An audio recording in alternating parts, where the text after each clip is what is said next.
Hey, IDS 302 Summer Session B. Good morning. It's June 7th, Sunday morning, about just hit 8 o'clock, I think. And we're ready to look at Module 4 already. Can you believe it? So the course is officially half over as of tonight. And I hope everything's going well for everybody. I've been up for a few hours. I like to get out early. It's actually pleasant here in Phoenix today. That's a rare thing. But all right, so let's just get right into it. The improvements to your step one submissions, excellent, great job. I know I mentioned last time that everybody really stayed away from the I, me, my for the most part, and it was fabulous. I have never seen that much response to following that on the first try. So excellent work there. Um, again, I usually find summer students to be a little more dedicated and diligent and invested because it's kind of like extra, summer where you guys are, most of you.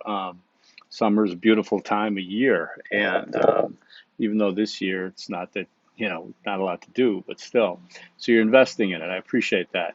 Um, I'm also, as I go through now, finishing these last three modules, I do always, like I said, I'm always trying to evolve to make the course better, more comprehensive, more thorough, more get your money's worth kind of thing without, adding a bunch of work or anything. So I do look at each module before we start it. I make some tweaks usually. I get a good sense of what's going on, and I rotate this constantly throughout the school year when you're talking about 6 different sessions a year, right? Calendar year. So, okay. Um, I went through Module 4, of course, and let's get started with learning materials for Module 4. Um, we got some reading in Tanner, and let me get to the right page here. By the way, I was just looking at, I uploaded, I'm working on my Lightroom, if anybody's a photographer and about this kind of stuff. I've been working on some external hard drives, and by the way, so I found this one, and that was 2 years ago today. I was sitting waiting for my laundry in Venice, Italy. So how times have changed, huh? I would much prefer to be sending you this video from there, but so be it, right? But anyways, I found out I have 80,827 digital images, and that doesn't even include my hard copies. So I've got some work to do. This is what I plan on doing when I was like 75 or 70 years old, not when out right now. Okay, so I got the learning module up and learning materials for module 4. So chapter 9, 10, and 11. Okay, I made 11 optional, okay?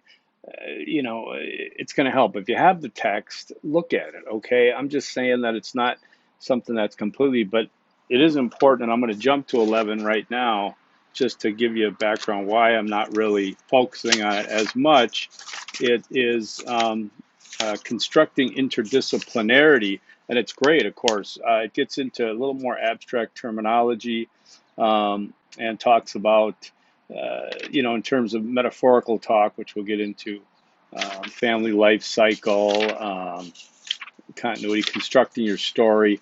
It's typically something we do in 301 if we do a intellectual autobiography, but I still want you to see that one. So let's jump to chapter 9 right away.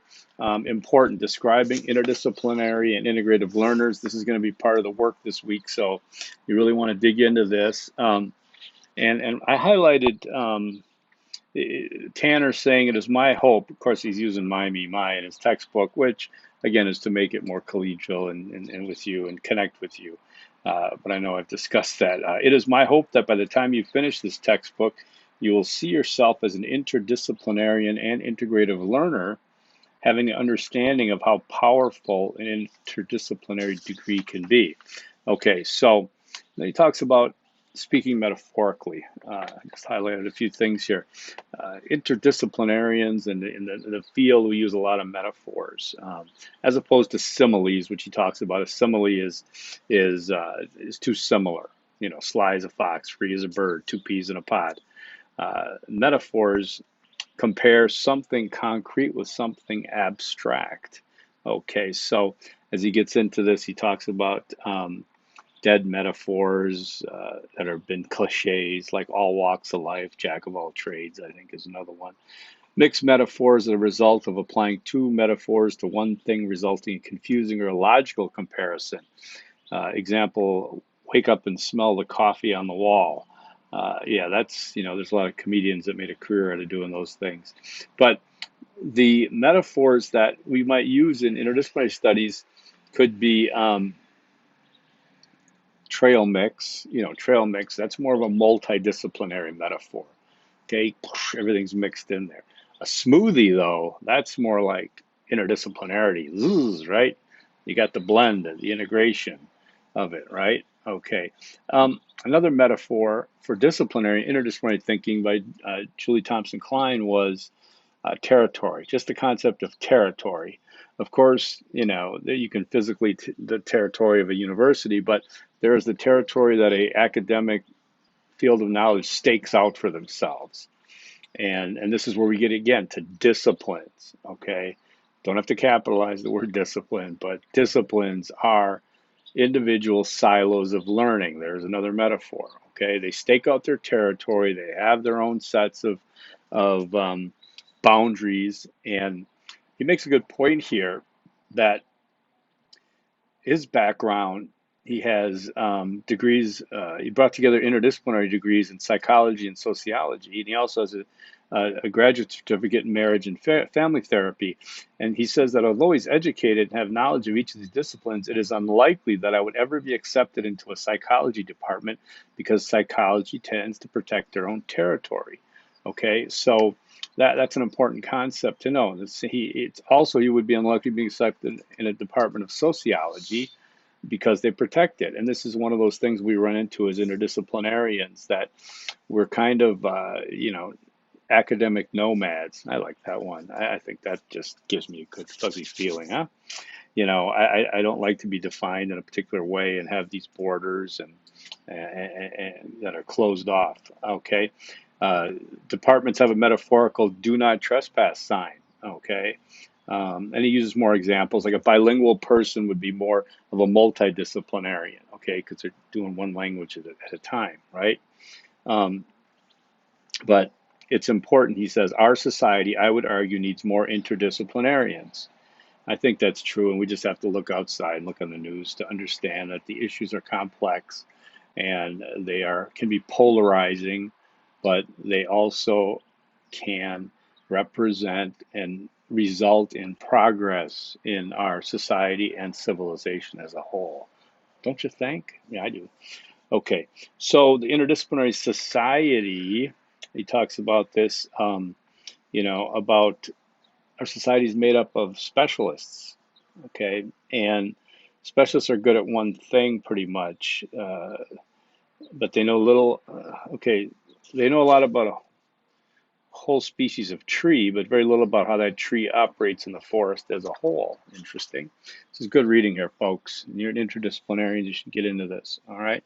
But there are disadvantages and advantages to being an interdisciplinarian, and it's important that we accept the criticisms and the negative aspects, the disadvantages, and work through those, right? What the hell is going on here? You wear a black shirt, you pick up oh my God, that's part of my highlighter. Wow. Sorry for that distraction. Okay, so talks about the disadvantages and criticism of interdisciplinarity. Now, Benson had a great article, and this thing is, granted, don't be scared, it's 38 years old, but he provided 5 arguments against interdisciplinary studies. And Thomas Benson was an interdisciplinarian, or is, I don't know if he's passed yet or not. But he decided to do the devil's advocate thing and talk about, arguments against, all right? But then Bill Newell, who was really one of the starting founding fathers of the Association of Interdisciplinary Studies, and he recently passed, he wrote a counter argument paper of his response to Benson's argument. So this is a great look at a debate of disadvantages and advantages to being interdisciplinary academics, all right? And there's a section here on employers, expectations, and then we get into characteristics of interdisciplinarians. But before I go further, I am saying that I just posted, you'll be so excited to learn that I posted Benson's 5 arguments and Newell's response to Benson. They're there, you get to see those, and they're excellent. I don't know why the heck I didn't have them earlier, but there's a perfect module for you to be shown these, all right? Hey, you know what? Let's do Easter egg number 1 right away. Let's just say, I am an interdisciplinarian. Just work on your spelling. Good luck with that, right? Easter egg number 1, I am an interdisciplinarian. All right, so chapter 9 is about 10 pages. Chapter 10 is about 6 pages. Chapter 11, optional 8 pages. Benson's argument, 7 pages approximately, and Newell's response, twice that many. Very good reading. These are classics. I've been reading these every year since I was a student in the BIS program at ASU in 2013 and 2012.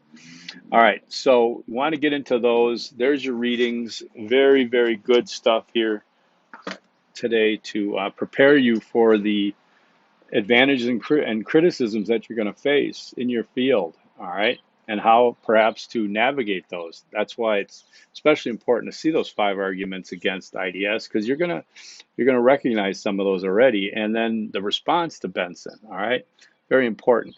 Now let's get into the discussion that I'm going to have due on June 9th, so a couple days. I know that's pushing it. Do your best, but it's important. We got a lot to do, and this is an important aspect. I want you to articulate something here.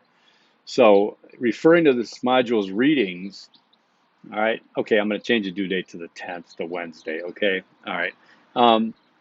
Read the instructions here. I want you to identify and discuss some key characteristics of interdisciplinary, blah, blah, blah. You can read the instructions. Let's not dwell on this. We're at 12 minutes. And so check that out. I think it's going to be helpful as you move forward. All right, so then I am posting the video 2 here. We'll get into that a little bit.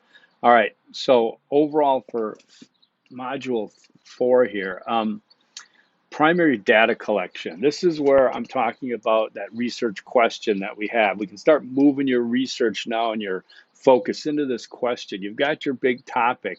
What are you going to do with that? You're not going to solve climate change issues. You're not going to solve sustainability issues. We're not going to do that. Nobody's going to do that. I mean, it's going to take decades, or hopefully not that much, but you know what I'm saying, right? I mean, but what can we do in terms of data? Okay, so that's where I come into what are some of the opinions, perceptions, and experiences regarding blank revealed in a survey of random adults.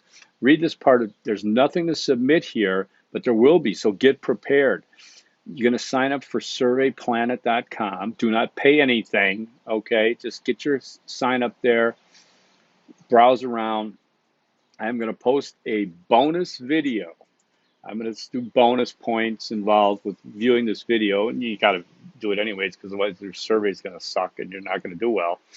But I'll post that probably by Friday or Saturday this week. It kind of straddles the 2 modules. I want us to start getting that data collection going, but we also got to work on step 3 and 4 here. So this is going to be important. I'm going to show you how to put the survey together. Don't panic, okay? Don't get in over your head here. I'm going to show you. I'm actually going to do a video, just a screen share video, okay? And you can follow along with me, and I'll narrate what I'm doing and how yours will look and how this will work, and chef's kiss, right? Okay, so that's an important thing. But you are going to start doing data collection. You know what? Let's do Easter egg number 2, which is an important thing to just remember and to keep visualized. Disciplines are silos of learning. Okay, it's a metaphor to remember. Disciplines are silos of learning, and you are breaking through those. That territory. You're crossing over. You're doing this. You're free to do that. Okay. The good news on that is you're free to do all that. The bad news is nobody wants you. Nobody's going to say, "Hey, you're one of us." No, I mean you are an interdisciplinarian, but you know what I'm saying. Okay, so we have another discussion later in the week. This is due on the 12th. I'm going to make sure everybody's got time to do this, But you're going to start looking for your primary sources, your peer-reviewed primary sources. And I explain how to do this. And there is a point scale to you posting, and you'll see what I mean here to get that done. Start getting those together, because step 3, which is at the end of which is due next Sunday, of course, it's going to be an annotated bibliography. Now, don't be too upset. I used to have students do a literature review, which is, I would say, much more extensive. It's also tougher to grade too, but it's a harder thing. But an annotated bibliography, it meets the objectives here. Tanner step 3, locate multiple sources of relevant disciplinary knowledge, information, and perspectives that will address the issue problem. All right, so what I'd like you to do is watch that video. It's only 4 minutes of how to write an annotated bibliography. Follow that. Just follow that sucker. Same with the samples. There's 2 samples that I posted from previous classes. They should work fine. Follow those. I mean, down to the margin, the indent, if you do that and your content is right there, boom, you're going to score big, okay? So that's what I'm talking about there. But this is where you're going to get into your primary sources. Again, I strongly recommend you go to the ASU library online. You do a search. You do a variety of different searches with words that you think are what matches your objectives here, and then you go on the right side, I think it is, and it still is, filter, and you filter for full text online, and you filter for peer reviewed. And then you will get a lot of good papers, journals, topics, texts, articles that have been peer reviewed. All right. And I want you to get used to stepping up your game in that area. This is how if you have to debate something, or just talk about something, to be more articulate about it, you don't use the dictionary, Wikipedia, Forbes, Investopedia. You don't use those. You use peer-reviewed work, articles, research that's been done, studies that have been done, and papers that have been written on it that are peer-reviewed by those silos of learning, right? And I want you to divide your annotated bibliography by discipline, okay? So you'd have a subset. Just look at the sample. You have a subsetting of, sociology, and then boom, boom, boom, you got your sources with your little article about them, and then you've got another. Then you got a new subheading of economics. Whatever disciplines fit your topic and issue is what you will be focusing on, and you got to have at least 2, hopefully more than 2 disciplines will be cited here, okay? And remember to put your name on a paper, Word doc, times the Roman 12 point font, all that good stuff. That is the end of module 4 then. I'm going to do another video, like I said, on Thursday and talk about anything I forgot to do on this one.